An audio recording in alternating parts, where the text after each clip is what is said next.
Now to England, where Her Majesty Queen Elizabeth II was laid to rest today. Her final goodbye was marked by tributes and tradition, ushering in a historic transition for the crown. It was a funeral befitting a queen, and ABC's Kyra Phillips was right there.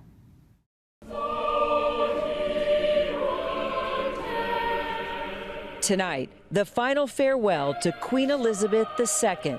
We gather from across the nation, from the Commonwealth, and from the nations of the world. Her Majesty coming home to her final resting place at Windsor, reunited with the love of her life, her husband, Prince Philip, her rock throughout an unprecedented 70 years of British rule.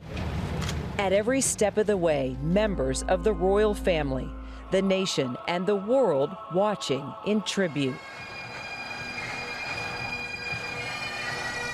The day began as the Queen's coffin journeyed from Westminster Hall, where for 4 days, hundreds of thousands of people lined the streets of London to pay respect to Her Majesty. To the medieval Westminster Abbey for her funeral, slowly walking behind his mother, King Charles III, and nestled within the wreath atop her coffin, his handwritten note, in loving and devoted memory. Her allegiance to God was given before any person gave allegiance to her. This abbey, the same place Queen Elizabeth was married and her coronation carried out. The momentous occasion steeped in grand tradition, planned for decades by the 96-year-old monarch herself.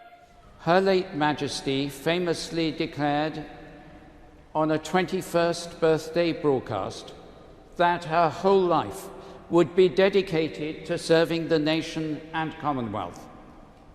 Rarely has such a promise been so well kept. Nearly 2,000 guests, more than 90 world leaders and dignitaries looking onward. President Biden and First Lady Dr. Jill Biden among them. In my Father's house are many mansions. If it were not so, I would have told you. King Charles with Queen Consort Camilla by his side, often stoic, though at times showing the weight of the emotion. We pray today especially for all her family, grieving as every family at a funeral.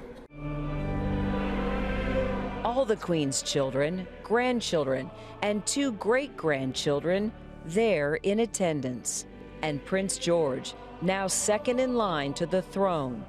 And 7-year-old Princess Charlotte, wearing a little horseshoe brooch given to her by the Queen. The quiet family tributes. The Princess of Wales wearing a pearl necklace, a gift from Her Majesty. Prince William and Prince Harry, again side by side in grief, with the Duchess of Sussex there to say her goodbye.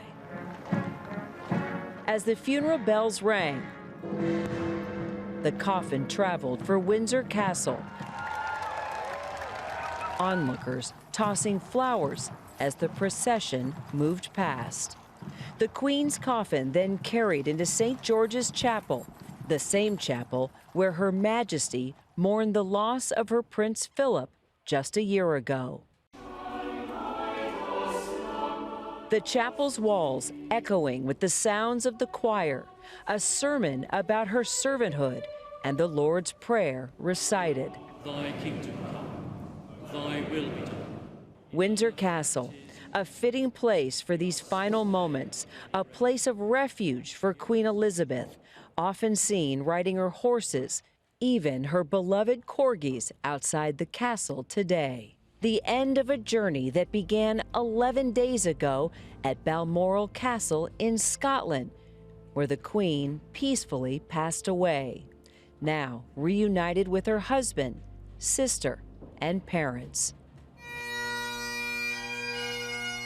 The Queen's personal piper, who awakened her every morning outside her window, now playing for his Queen one final time.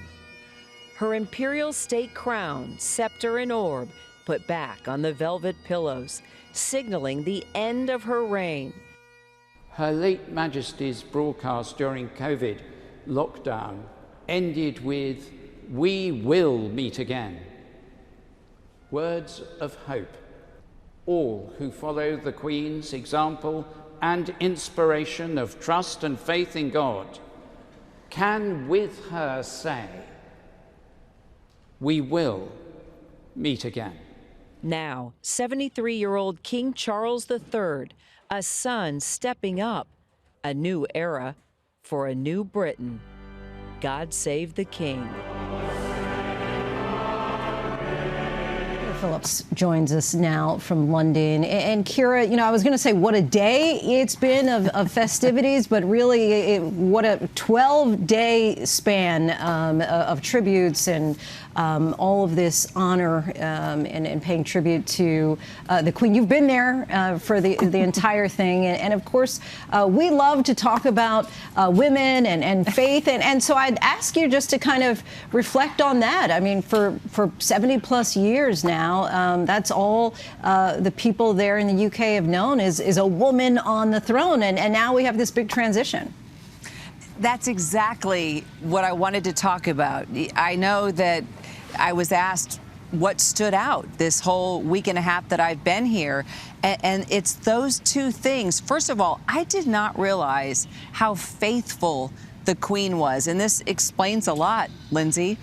The fact that she was into the Bible, into the Word every single day. She didn't miss church. She had this incredible relationship with different churches, different leaders of faith, all of whom you saw represented at her funeral today. I had the chance to talk to Reverend Franklin Graham, you know, the son of Reverend Billy Graham, with whom I interviewed years ago before he passed away. He had mentioned that he had a relationship with the Queen, but he kept it very private. And today I had the chance to talk to faith leaders and to Franklin Graham about that relationship. The Queen saw him here in London when he was on his world tour of sermons, and she was fascinated by him and invited him back for a private service at the castle. And he helped her with one of her Christmas broadcasts one year. They had private moments and conversations about her faith. And you just think about 70 years and you never saw her lose her cool. It makes sense. A lot in common with you, Kyra Phillips. Never see you lose your composure either. Kyra, we thank you so much for just, you know, the remarkable work that you've been doing this entire time. Really appreciate your perspective. Thanks, Lindsay. Hi, everyone. George Stephanopoulos here. Thanks for checking out the ABC News YouTube channel. If you'd like to get more videos, show highlights, and watch live event coverage, click on the right over here to subscribe to our channel. And don't forget to download the ABC News app for breaking news alerts. Thanks for watching.